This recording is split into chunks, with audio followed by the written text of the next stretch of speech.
Halo guys, kali ini kita akan membahas mengenai perubahan sosial.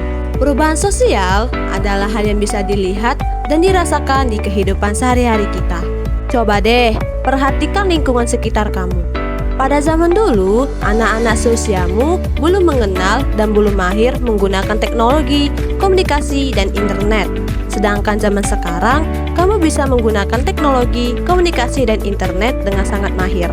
Dan juga, dulunya berkabar harus mengirim surat. Sekarang sudah ada aplikasi kirim pesan yang tersedia.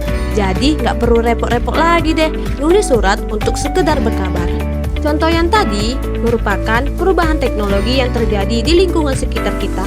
Hal tersebut bisa diartikan sebagai wujud dari perubahan sosial yang membawa kemajuan, di mana masyarakat secara umum bisa merasakan perubahan pola-pola kehidupan dalam kesehariannya. Contoh perubahan sosial tadi pasti mempunyai ciri-ciri.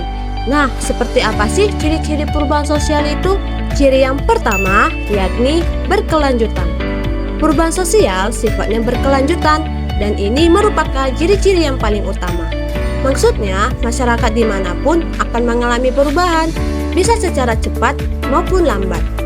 Perubahan sosial sudah pasti terjadi pada masyarakat dan akan terus berkembang. Hal ini adalah konsekuensi dasar karena manusia merupakan makhluk sosial. Ciri yang kedua yakni imitatif. Perubahan sosial juga bersifat imitatif. Apa maksudnya ya? Misalnya, perubahan terjadi pada suatu kelompok masyarakat. Nah, hal tersebut akan diikuti oleh kelompok masyarakat lainnya. Kok bisa ya? Ya, hal itu terjadi karena masing-masing kelompok akan saling mempengaruhi karena mereka tidak dapat mengisolir diri dari perubahan-perubahan yang ada. Ciri yang ketiga yakni disorganisasi sementara. Disorganisasi adalah sebuah keadaan yang kacau. Hal ini merupakan akibat dari adaptasi bagian-bagian masyarakat terhadap perubahan sosial yang terjadi. Perubahan sosial yang sifatnya cepat biasanya akan menimbulkan disorganisasi yang sifatnya sementara. Contohnya, dalam disorganisasi politik pasca reformasi yang dialami oleh Indonesia pada tahun 1998. Ciri yang keempat yakni hubungan kausalitas atau timbal balik.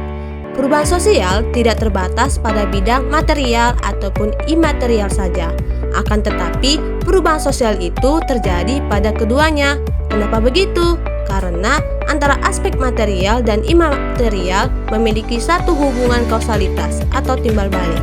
Ciri yang terakhir yakni penggolongan watak atau bisa disebut tipologis.